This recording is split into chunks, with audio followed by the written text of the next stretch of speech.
All right, we are live, but we're going to let it breathe, baby. Just for a moment while we bring on these Facebookers that we love, that are so near and dear to our hearts. We love Facebook. We're getting to know and love Instagram. In fact, if you're within the sound of our voice right now, we love you and we're good. Welcome in, everybody. It is the Mile High Huddle podcast. I'm your host, Chad Jensen, and with me is my fellow football priest. You know him, you love him, Zack Kelberman. Zack, we got a little bit of a conference call presser from Sean Payton today. We're going to get into that a little bit. But first things first, I wanted to get your take on the controversy currently swirling in Carolina. And this is news for us because that's the opponent this week, the Carolina Panthers. But it's a controversy. Everyone's scratching their heads, demanding Bryce Young be the quarterback because this team's going nowhere with Andy Dalton. And yet, the Panthers announced today, head coach, it's going to remain Andy Dalton. Now, as just a quick background, Bryce Young, the former number one overall pick in the draft, I'll remind everybody, a year ago, started the season out, Zach, as the starter. After week 2, they sat him down, went with Andy Dalton, and he's won exactly one game, the only game they've won. So your reaction to the Panthers moving forward, apparently, with Andy Dalton and what that means for the Broncos? We've been there before. You know, you have the stable vet and you have the unstable young guy who fans want to get the playing time. But the NFL could be so fickle because a few weeks ago, Carolina fans, NFL fans as a whole, were calling for Bryce Young's head, Bryce Young's job. Andy Dalton comes in. There's always that newfound spark with a quarterback change. He wins his first game, but then the wheels fall off like they always do for Andy Dalton, who's going to be 37 in a few days. He threw for 93 yards, no touchdowns, and 2 picks yesterday. It's a situation where the Broncos, regardless of who's under center, should be able to dominate for another week. Yeah, there's a lot of hue and cry on behalf of Bryce Young from Panthers fans, and it's not because they love they love Bryce Young. It's that this dude's getting us nowhere, and this is our first round number one overall pick. Like, we need to find out what we've got in him. Broncos fans, at varying points in the preceding 8 years, we can relate to what the Panthers are doing right now. And I have a little suspicion, Zach, that maybe the decision would have been different if it's not the Broncos this week. That defense and what it does, especially to rookie quarterbacks, is not pretty. Taylor, what is good, bro? Jumping in early with the super chat. Thank you, brother. Saying no matter who starting, it's the same situation as last week. Yeah, I mean, even Andy Dalton, he has turned the ball over quite a lot. I'm not sure on his lost fumbles, Zach, but 6 picks. So his touchdown to interception ratio, 7 touchdowns, 6 picks. And the Papa Bear checking in. Good to see David McElrath in the house tonight, as is his way. Love you, big dog. Look, we're twinners tonight. Says, good evening, Broncos Country. Hashtag 10 and 7 plus. Hashtag let's go, Bozak. Sam Bam, $20 super. Thank you so much, Sam, as always. Evening, Broncos Country. Hopefully the Broncos take care of business on Sunday and then need to get ready for 2 tough games after that. I still fully believe the Broncos will be a playoff team this year. Go Broncos. Sam, I saw something interesting on Reddit yesterday. A guy who's accurately predicted, I think, every single game for the Broncos so far has Denver finishing 10 and 7 this season. Not out of the realm of possibility. You win this game, you go to 5 and 3. Baltimore's not unbeatable. Kansas City's not unbeatable. And I'll say it again, if the Broncos play complimentary football, like we've seen a couple times this season, there's no team that they can't beat. So let's take it one game at a time, Sam, but 10 and 7 is not impossible by any means. Dude, that defense, it buys you a lot of rope. And that's what you need when you're playing a rookie starter, even one of Bo Nix's age, 24, and relative experience, right? He is technically the most experienced quarterback to ever be drafted into the NFL relative to college football. But he's still a rookie. You still can't, in any way, shape, or form, manufacture the jump from college football to the NFL. Every rookie quarterback has to go through their lumps.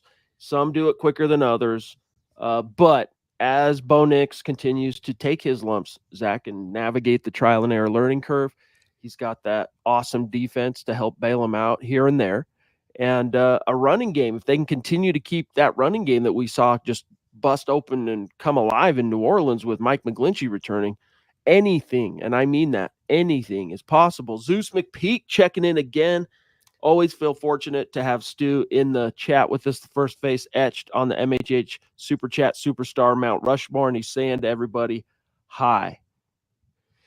Hey to you, Zeus, and thank you so much as always. And Chad, about your point about taking the bumps. In hindsight, it's a good thing that Bo Nix didn't start his season against the Panthers and the Saints of the NFL. He started off against the premier defenses in Seattle, Pittsburgh, the Bucks, the Jets, and they were growing pains, but they were growing nonetheless. So it was good for his development. Absolutely. Zeus, mega super chat superstar. And here's another one. Casey Nickel, been with us a lot of years, checking in. What's up, brother? Good to see you tonight. He says, between the Saints and the upcoming Panthers game, this might be huge for the team to build some confidence with easier teams prior to the Ravens. That's definitely a big part of it, is confidence boosters, live bullet repetitions. It is NFL opponents. It is NFL competition.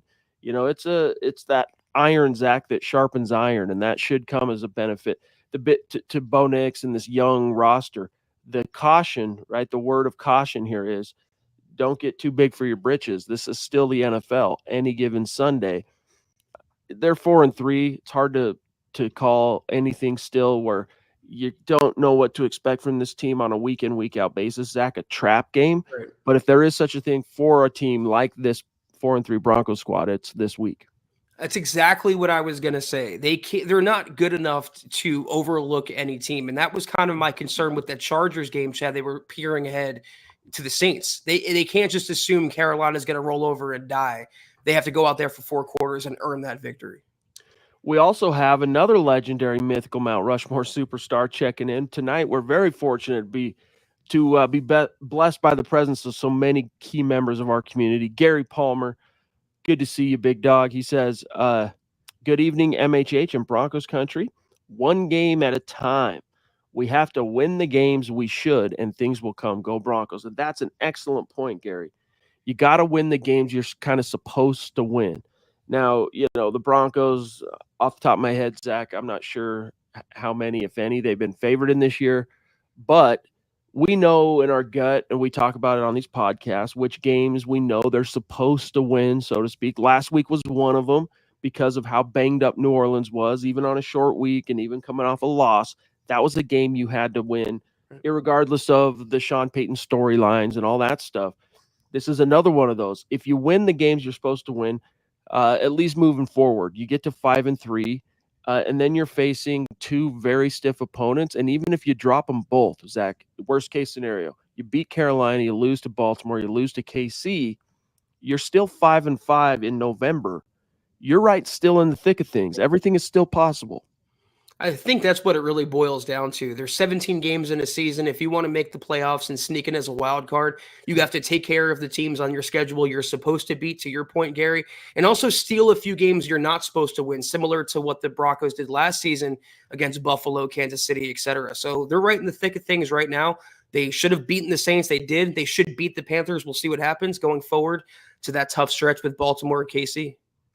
Listen, it's not going to come as much of a surprise when I tell you that I'm picking the Broncos to beat the Panthers this week. This is one of those games the Broncos should win. But listen, as you're taking a look at week 8, week 9, and beyond, Prize Picks is the best place to get real money sports action. With over 10 million members and billions of dollars in awarded winnings, Prize Picks has made daily fantasy sports accessible to all. You just pick more or less, basically. It's real easy. You pick more or less on at least 2 players for a shot to win up to 100 times your cash. Run your game all season long on Prize Picks. Check this out. Prize Picks is the only real money daily fantasy platform with an injury insurance policy, so your lineups stay in play even if one of your players gets injured. If your player leaves in the first half and doesn't return, don't worry. Prize Picks keeps your lineup live. Prize Picks is the best place to get real money sports action. Join over 10 million users to sign up today. Prize Pick puts its members first, so all withdrawals are fast, safe, and secure. When my picks hit, I can get my money in as quick as 15 minutes. Sign up today and get $50 instantly when you play $5. You don't even need to win to receive the $50 bonus. It is guaranteed. I love that. You don't even have to win to receive that $50 bonus. So download the app today. Use code MILEHIGH to get $50 instantly after you play your first $5 lineup. Again, download the Prize Picks app today and use code MILEHIGh to get $50 instantly after you play your first $5 lineup. Okay, we go back to the chat. We got the Ronk checking in on Facebook, crucial key member of this community, saying, "Good evening, Chad and Zach on the Mile High Huddle podcast. Go Bo Broncos. Always great to see you." Hashtag the Ronk in the house with us. Really appreciate you, buddy. Hope you're doing well. Okay, Zach, you had a little story I wanted to get to at some point tonight. I also want to talk about some of the things Sean Payton said today. But first, let's grab Scott, who's going off on stars on Facebook. Really appreciate you, Scott Busby, in the house, saying, "Hey guys, here in Queen Creek, Arizona. Haven't been here in the stars world for a while. Love listening to you. Go Broncos." Brother, thank you very much. I'm trying to remember where Queen Creek is. Let me have a quick look see here. I gotta, if it'll move along for me. Oh, I see. Okay. Really cool. So you're not far from Phoenix. Really cool, buddy. Thanks for checking in. Appreciate the support. See, Broncos Country, it's not a geographic location, baby. It is, in fact, a state of being. Yeah, appreciate you, Scott. If you have a question, please put it in and we'll address it before the pod ends. We have a lot of friends in that area, in that neck of the woods, so to speak, and a lot of Broncos fans live in the desert. It's really cool. Phil McLaughlin, speaking of the desert, Tucson, just a little farther south. We got Phil jumping in. Love you, big dog. Good evening, Chad, Zach, and Deacon Scott. Hoping to see at least 31 on the Panthers. Hashtag Buckham, MHH for life, Broncos for life. I love that. I think you could feasibly, Zach, expect 31 if the Broncos can get another defensive touchdown. This offense, even against kind of a listing team like the Panthers, I think a really good day for Bo Nix and company is if they can put like 2 touchdowns and 2 or 3 field goals on the board. So that puts you, somewhere in the low to mid 20s, which you hope for and you want to see better. And I think there's reason to believe as the season marches on that can increase. But that's about, so, let's say 24 points, I'm guessing, from the offense, something like that, maybe 27. And a defensive score, puts you right in business, Phil. We were just comparing the Saints and Panthers games, and the Broncos won on the ground against the Saints. It could be the same against the Panthers. They have the NFL's worst run defense, allowing over 162 yards a game. Ejiro Evero out there in Carolina is struggling. That injuries are hitting that side of the ball very hard. It could be a repeat scenario where Javante goes off. It's another smash spot for the running game. Absolutely. Phil, love you, big dog. Always great to see you in the chat. We really appreciate all that you do for us, my friend. Okay, Zach, a few things I wanted to touch on. This was an interesting topic that I chose to write about today from Sean Payton's remarks. And first thing is, and this kind of goes back to a topic that Michaela Parker, the Duchess, brought up on last night's show, and that is just kind of the tropes that Bo Nix is Tim Tebow 2.0. And he was asked today, Coach Payton, something along the lines of, hey, how do you improve Bo Nix's footwork? How do you coach Bo Nix's footwork? And he said, quote, "I think you have to be careful that you're not overcoaching. There are some things he does very well out of the pocket or climbing up in the pocket. I think we start with the focus on timing of the route, the depth of the route in the gun or under center. Is it a 3, 5, or 7 step drop back? We work on the rhythm of the play so that his feet marry up to the depth of the route. The times where he's climbing the pocket or moving in the pocket, we're pretty smart about how much we saw or how much we try to fix," close quote. Zach, to me, I want your take on this. He's like, hey, you can put too much on a guy's plate. You can get him thinking about things that aren't serving you in a game if you overemphasize certain things. It's not to say you don't point it out in a coach, like a film breakdown when you're going over last week's film or whatever. But it sounds like to me, Zach, he's putting more of the onus on when we talk about this offense, the passing offense still being a little out of sync. These are the type of things we're talking about. are the timing of the routes and the dropbacks married, like he's saying. Once they get those things synced up and locked in, man, that's when things can start opening up. I think it's funny he's talking about overcoaching Bo Nix when he's dialing in 2-minute long play calls off a Cheesecake Factory menu, but I digress there. I think the simpler takeaway for me, and maybe I'm wrong, is that he's going to just let experience take its course. Bo Nix has to go through all the lumps like we talked about before, and also the chemistry, like you were mentioning there, getting on the same page with all your different receivers. And it's tough because every single week it seems like the Broncos have someone new they're trying to feature, whether it's Sutton, Marvin Mims, Troy Franklin, and Bo has to kind of be fluid about all that. So with time, it'll come. I like this from Mr. Producer. How do you fix Bo Nix's footwork? Get the receivers to run better routes. And it's true, man. They've been a little too hit and miss in that department, which is why we continually hear Sean Payton throughout this season. And I don't think it's him just trying to make excuses, but saying, hey, we got to paint Zack a better picture around our young quarterback. I'll say it again until they get him better weapons. He needs better weapons. And it's true that the separation or lack of that the Broncos receivers normally get is pretty worrying. And it's another situation, Chad, where if you just solely blame Bo Nix when the offense goes on track, you have no idea what you're talking about. Another aspect of his remarks today, giving some props to Troy Franklin, who I also wrote about this over the weekend, that Troy Franklin, guess what? He's being tapped as a fantasy must-have moving forward by some of the big fantasy sites out there because he has led the team, Zack, in targets over the last couple of weeks, and that's not even counting the game where he dropped the big touchdown possibility, right, against the Raiders. But here's what Payton said, quote, on Franklin, quote, I think there's a confidence in not only what he's doing, but confidence in playing at this level. You certainly see it week to week. He's someone that runs well. He knows how to separate. I think it's part of being a young player, but particularly for him as a receiver, finding that role. He's playing a lot of Z for us, sometimes in the slot, but I think he's progressing pretty quickly, close quote. So a starter like Josh Reynolds goes down, the Z opens up, they try a few different things. So far, Zack, it seems Troy Franklin is making the most hay when he's asked to fill that vacuum. Anyone who knows me in the MHH Fantasy League knows how down bad I am at receiver, and I would have picked up Troy Franklin if he was available. But Chad, targets mean nothing. Receptions and production does, especially in fantasy. So it's encouraging they're trying to work him in more. Lest we forget, he was a second-round talent the Broncos got in the fourth. Obviously, they have big plans for him. And as the season goes along, I think we'll see more explosive plays.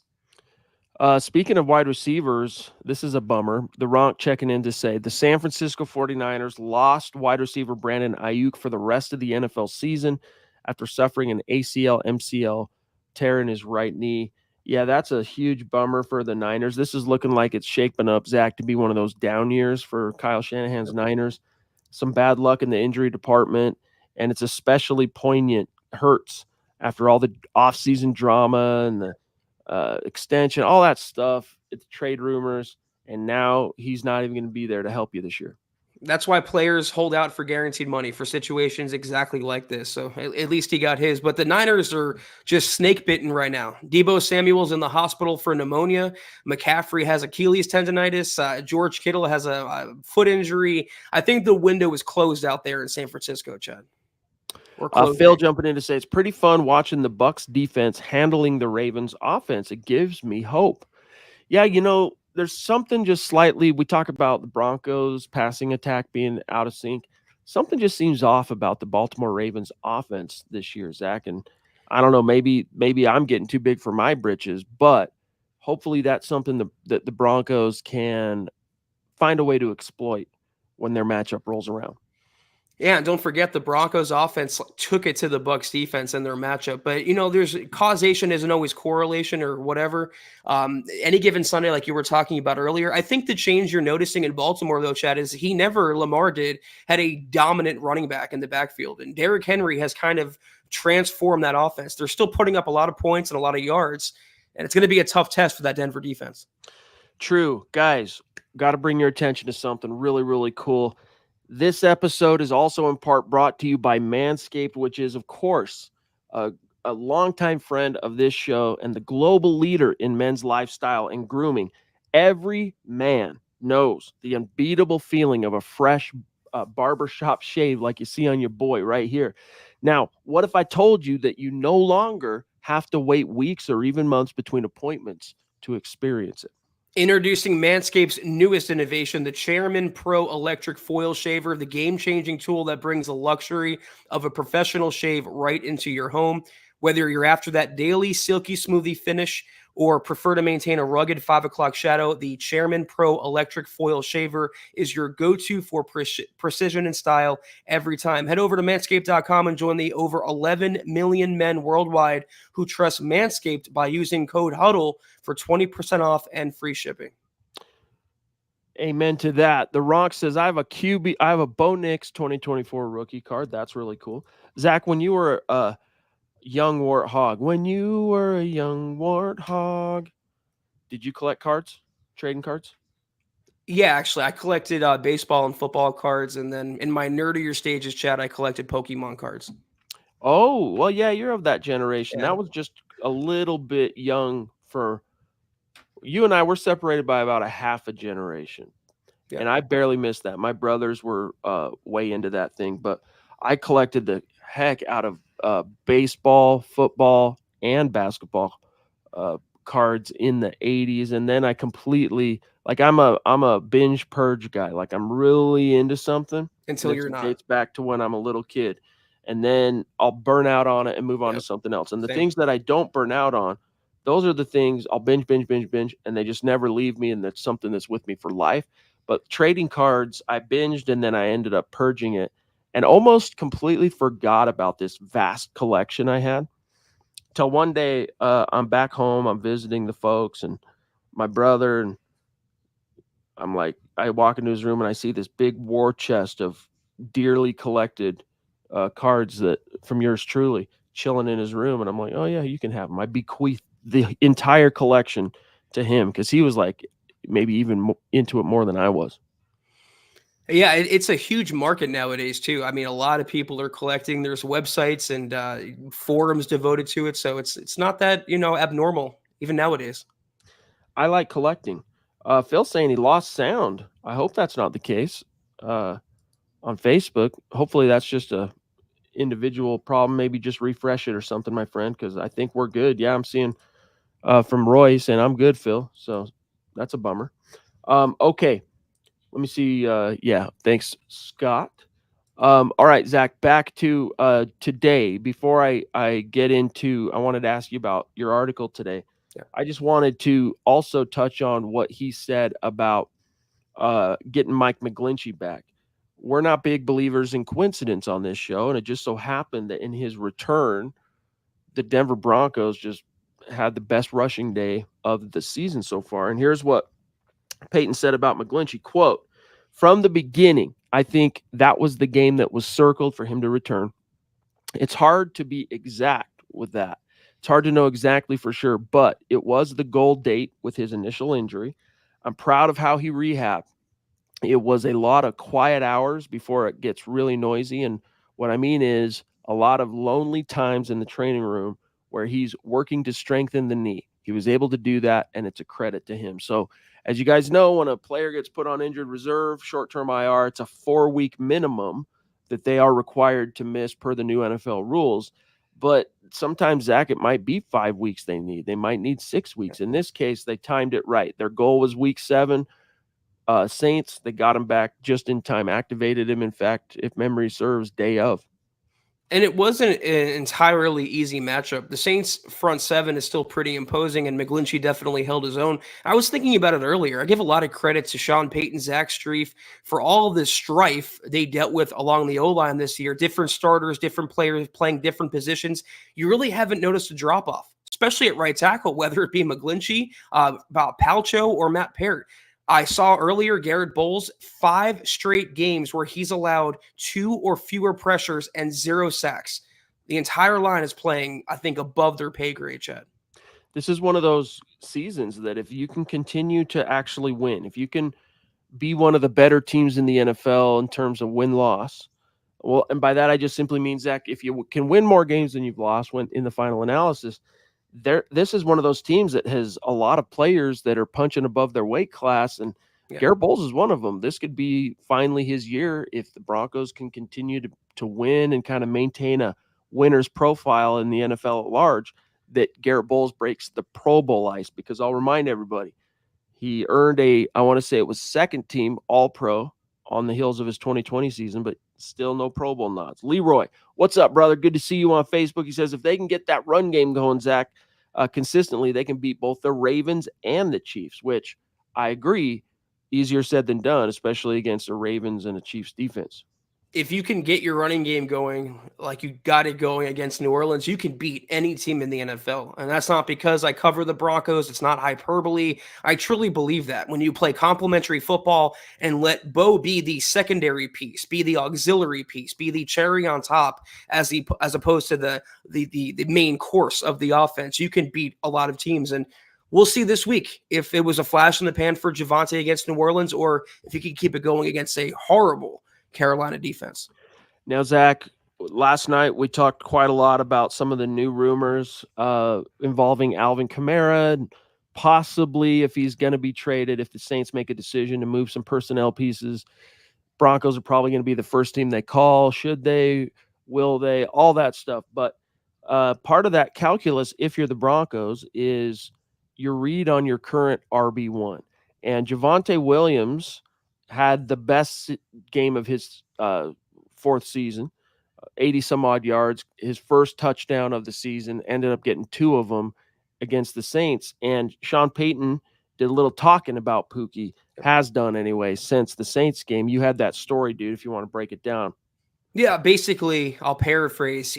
On first glance, Sean Payton hadn't looked at the film. This was right after the game, and he goes, he had some really good runs, and, he was a good runner. I pointed out in my article chat, he averaged a season high, I think it was 6.3 yards a carry. He had a long run, a season high long run of 20 yards. He caught all of his receptions, I think 3 for 36 or whatever it was. He didn't fumble, he scored. This was pre-injury Javante Williams. This was the Javante that we all thought we were getting going into 2024. And that's why I said earlier, if you can keep that going, your guy averages over 6 yards a carry and he's a bowling ball with butcher knives, you're going to beat most teams in the NFL. I like this part in your story, Zach, where you said the Broncos piled up 22 first downs, 13 on the ground, and controlled the clock for 33 minutes, 16 seconds in what amounted to a painless victory at the Superdome. That's a huge part of the model in terms of what you're going to strive for if you're Sean Payton and the Broncos each week. Absolutely. Phil asking us, will we keep Bolles? What will it cost? That's what I was thinking earlier when it comes to Garrett, because like Javante, he's playing for a new contract. He's financially motivated. I don't know that I would, sink my teeth into a long-term deal, a lot of guaranteed money, upfront money with Garrett Bolles. But if he continues this pace where he's not allowing a sack in 5 straight games, you have to at least sign him to a short-term extension, 1 or 2 years, kind of a Band-Aid deal, if only for continuity for Bo Nix. Broncos fans, every American, in fact, the Western world, but especially in the United States, have suffered from inflation over the past few years. And I'm sorry to report, but the offensive tackle value chart has not been immune to that. That position is going to continue to get more and more expensive. And the offensive tackle draft class for 2025 is, to quote Nick Kendall, who knows quite a lot about these things, as you guys know, when it comes to the draft, horrific. So those two things being the case, and by the way, Nick has a great article coming. It'll be dropping tonight on this very subject of Garrett Bolles. What do you do? But this is something I've quietly advocated for basically since before the season started, which is, hey, if he looks okay to start the season, just go ahead and get him extended. Like, find a way to keep him here, because, McGlinchey, let's hope that's the new model moving forward, what we saw from him last week. But, man, that position comes at a premium. Don't look the gift horse in the mouth. He's one of your original first-round picks, Garrett Bolles from 2017. I'd like to see the Broncos do something, and during the season, keep him here. The only problem is we talk about Jekyll and Hyde with certain players, but the Broncos in general, you never know which Garrett Bolles you're going to get on any given play. He can either block the lights out of someone or he can allow a holding penalty, unsportsmanlike conduct. He's so volatile, but again, he's performing like a franchise left tackle, and I agree with you. I would like to see at least a short-term extension if he can continue this level of play. Speaking of money, speaking of the pains of inflation, with big wireless providers, guys, what you see, it's never what you get. Somewhere between the store and that first month's bill, the price that you thought you were paying magically skyrockets. But with Mint Mobile, you'll never have to worry about those gotchas ever again. When Mint Mobile says $15 per month when you purchase a 3-month plan, they mean it. So say bye-bye to your overpriced wireless plans, monthly bills, and unexpected overages.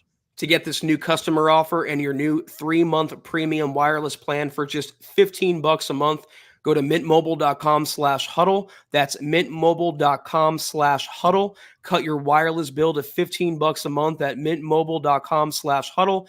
$45 upfront payment required, equivalent to $15 per month. New customers on first 3-month plan only. Speed slower above 40 gigabytes on unlimited plan. Additional taxes, fees, and restrictions apply. See Mint Mobile for details. Indeed. We'll drop the link in the chat, but another one of our great partners, Mint Mobile, bringing it home. All right, guys, we're at about 31 minutes. We're doing pretty good on time, but let's start. If you have any burning topics, get them in the chat right now so we have plenty of time to get to them. Like George jumping in here. What's up, brother? So good to see you. Thank you for the stars, as always, my friend. He says, guys, it's great to have a team that's winning the games we're supposed to and a few that were questionable. Go Broncos, Denver Broncos for life, MHH for life. Hit the thumbs up, guys. That's a great reminder. Thank you for that, George. Hey, right now we have north of 200 people in this room with us live between all the different channels that we are currently streaming to, especially YouTube and Facebook, guys. That like button helps us out so much. Instagram, hit the little heart button. It really does help us out. So drive it up. And by the way, on Instagram, we got Millionaire1 saying, what's up, MHH? Good to see you. Appreciate you. Okay, let me take a look here in the chat, see where things are at. That was a good observation. And yeah, Zach, we touched on it earlier, but the mark of a quality team and the ultimate quality of this team obviously remains to be seen. Well, we won't know till we're looking back a little bit in hindsight, but one of the marks of a quality team, Zach, is winning those games that you're supposed to win. The Broncos just don't have a signature victory on their resume yet. You know, last season they had many, or at least several, on their resume, and the Raiders, I think, doesn't really count, Chad. The Jets game doesn't really count. You beat Baltimore, though, that counts. You beat Kansas City again for the second year in a row, that counts. So we said it before, we'll say it again, take care of business. Don't overlook Carolina. Go out there and play all 4 quarters. Get ready for a tough stretch of football, 2 games that you can win if you play your best. We got Furman in the house on Facebook, wants to know, as we're needing a tight end desperately and knowing the ones coming up at the trade deadline, who's the top tight end you would want for the Broncos and why? Zach, I don't know that there's any like obvious layups. Do you have anybody in mind for a tight end? Because the dream would be someone like Kyle Pitts in Atlanta, but that's not reasonable. It's not feasible. It doesn't appear that he's going anywhere. I thought David Njoku out there in Cleveland would be feasible, but after Deshaun Watson got hurt and DTR came in, I think he had like 13 targets, something like that, 10 receptions. So I think Cleveland's going to keep him around as a centerpiece of that offense. Maybe Evan Ingram, someone like Hunter Henry, Mark Andrews, you can check in and see if he's available. Anyone, though, Chad, anyone would be an upgrade over what the Broncos have. Let's see. Who was it? Pro Football Focus. I think it was Khalid El-Sayed urging the Broncos to be buyers at the trade deadline. And the name he pointed to was a guy behind Njoku in Cleveland, Jordan Atkins. So that's a guy that one national writer, Zach, was pounding the table for. And, as far as his bona fides, 32 years old, former 3rd-round pick of the Texans back in 2018, but he's the epitome. He would be anyway. Atkins a Band-Aid option, like a very short-term Band-Aid. I'm not seeing a slam dunk from what players we've kind of heard rumors could be available, Zach. I'm not seeing a slam dunk upgrade out there for the Broncos. It's one of those things where only time can heal that particular wound, probably. Atkins reminds me of an Alberto, a mid-round, unproven, inexperienced guy. I'll amend what I said. Anyone would be better. Anyone that's proven and experienced. So if you're going to go to Cleveland, try for David Njoku. Otherwise, I guess roll with what you have until the end of the season. Yeah, Scott goes, Mark Andrews just scored a touchdown. Not going anywhere. Yeah, it's probably the truth right there. Let me grab this also from Leroy.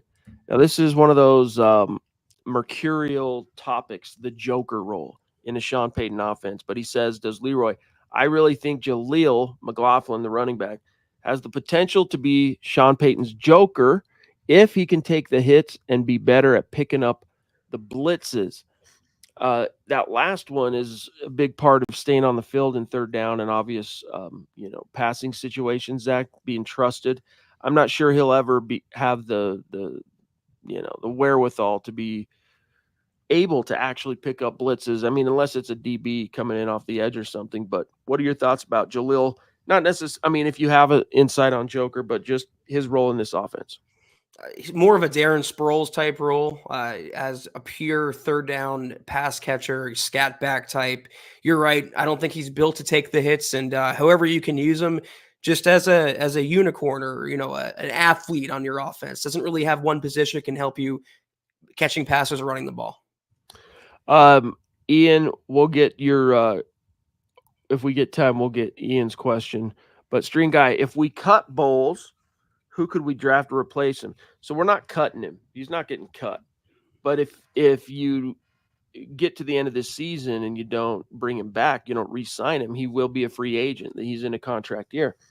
Now, the Broncos have other devices that they could use to keep him around besides extending him. But that's what we're talking about. And what I would tell you, String Guy, is stay tuned for this article from Nick that's going to be dropping this evening. I'll quote him: an impending horrific offensive tackle draft class and positional inflation. Those two things point to a need, an objective for the Broncos to just find a way to keep Garrett Bolles here. And the best way to do that from a team-friendly perspective, Zach, is try to get him to sign on the line that is dotted while the games are going on. Usually can get a little bit friendlier terms when it's in season, and that's exactly what they did on his first extension.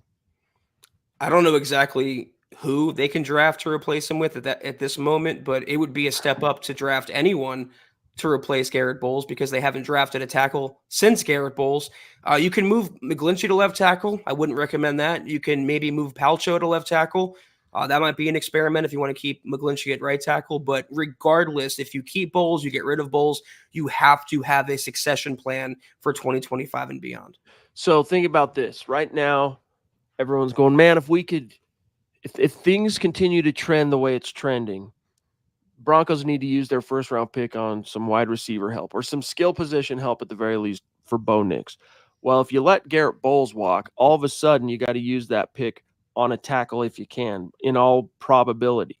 The names, I'm going to quote a couple here from Nick's imminent article. LSU's Will Campbell, of course, and Texas's Kelvin Banks.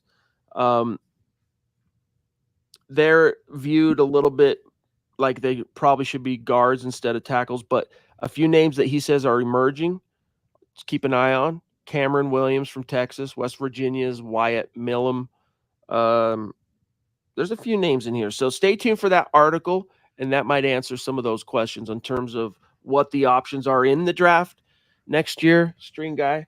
But still, I would do what you can to make that a non-issue and get him extended now because he's what is he, 32, but he's a young 32, meaning that I saw a comment, Bolles' body breaking down. I disagree with that.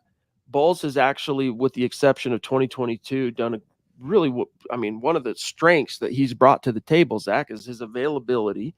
Yes, you have to be a little bit more concerned with injuries and all that as father time advances on any player, but he didn't start playing tackle football till late into his life, relatively speaking. Only 1 year of Division I college football, then he's in the pros. So that dude does have more tread on his tires, Zach, than the typical 32-year-old offensive tackle in a contract year. Something we always advocate for. If you think you're going to resign a player, better to get it done sooner rather than later. If Bolles goes on to get that Pro Bowl nod you were talking about, Chad, he's going to be at least a few $1 million more expensive. Scott jumping in again. Yo, throwing down some of those beautiful stars on Facebook. Thank you, bro. Says, I just get frustrated by fans who think Nix is terrible. He's a rookie. He's growing and doing awesome as a rookie, in my opinion. Timing with receivers is off at times, but to be expected. What do you guys think? Well, Scott, I'm glad that you asked, because I won't go so far as to say I couldn't be happier, but I'm thrilled with what I've seen from Bo Nix. And when I say I can't quite say I couldn't be happier, it's just that I know that he's only scratching the surface. And still the Broncos are at 4-3. If he doesn't turn the ball over, they're winning games, period, end of story. And he's learning on the fly. We talked earlier in tonight's show, Scott, about just some of the little things that the team is working on and what it can do to get that passing offense a little bit more in sync. Scott mentioned, how about receivers get open, right? That'll help with the timing. That'll help with the footwork. The coaches making sure that they're syncing up the routes with the depth of his drops to make sure they can maximize the possibility for him being able to stick to correct footwork, little things like that. But Zach, overall, I'm stoked on what we've seen from Bo Nix so far. I'm way more encouraged than discouraged. I think the fans, and I put that in air quotes, who think Nix is terrible, either have an agenda against him or simply don't know football. He is a rookie. Every point you made here, Scott, I agree with, and what Chad made. Yeah, guys, make sure you're hitting that like button on YouTube. Let's go. Ian, giving you that call to action. We need you. It's a small thing. And yeah, so the whole Alvin Kamara thing, for those of you who weren't with us last night or missed the episode, it's right now, I'll be honest with you, it's not real. Meaning, there are no reports out of New Orleans or any national insiders, Zach, saying, hey, the Saints are quietly shopping Alvin Kamara. I mean, the trade deadline is November 5th. So everything right now is context. It's what do you call that? Circumstantial evidence. And what are the circumstances? Well, the Saints are angling toward a losing season. It's probably going to signal a coaching change. It could re-signal a reset in many ways across the roster, even though Derek Carr is not that old. Wouldn't surprise me if they decided to just kind of blow it up and start over. Mickey Loomis has been there a long-ass time. And so for teams like that, Zach, they start shopping their actual assets. And there's no doubt that Kamara, who's still 29, he hasn't hit that dreaded 30 mark, would be one of those assets. And so if he ends up being dangled, we know, Ian, who that first call is going to be. And whether the Broncos do make that call, I think will be dependent upon how they play Sunday against Carolina and against Baltimore the following week. If they still need running back help, then could call their old pals in New Orleans. Thank you, Ronk, for the props. Thank you for contributing to the conversation. The Stars is a great show tonight. Chad and Zach on the Mile High Huddle podcast. Go Bo Broncos. With that, we have a few messages for you before we dip on out of here. Tremendous episode, as always, of the Mile High Huddle podcast. If you're not doing so, please follow us on Twitter at the MHH Pod. You can follow the main account on Twitter at Mile High Huddle, Chad at Chad and Jensen, myself at Kelberman NFL, and Scott, our producer, at Scout Kennedy. If you guys want some merch like we're rocking each and every single podcast, check out mhhmerch.com. Get you some. If you haven't done so yet, please drop us a like at facebook.com/Mile High Huddle Pod. You can find us on Instagram at mile_high_huddle. If you haven't done so yet, please, if you're listening on Spotify or Apple Podcasts, make sure you're leaving your football priest a 5-star review for a chance to win some merch each and every single month. But if anything, please, please, please subscribe, like, and share this video and every video you see on the MHH channel. It really helps us grow and reach more Broncos fans just like you.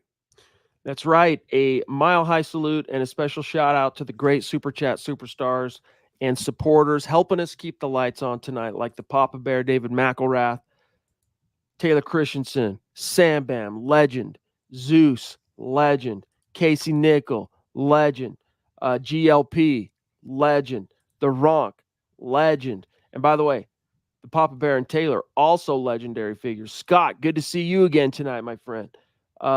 Phil, legend.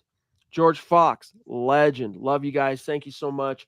Zach and I are off until Thursday, but plenty of content coming down the pike, plenty of Broncos conversations tomorrow night, building the Broncos. You got another Broncos for Breakfast Wednesday morning, Mile High Insiders Wednesday night, and then Zach and I will be back Thursday. So can't wait. We'll do our final preview, our head-to-head comps of Broncos Panthers Thursday night. Have a great week, everybody. Have a great start to your week, as Chad said there. Take care, and as always, go Broncos.